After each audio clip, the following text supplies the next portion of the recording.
his name is John C. This is why you need these cat owner tips. Because a happy cat means a happy home. Let's jump right in.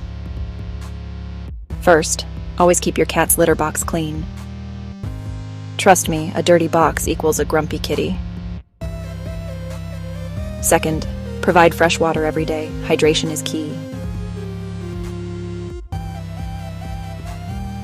Third, play with your cat. Toys prevent boredom and bad behavior.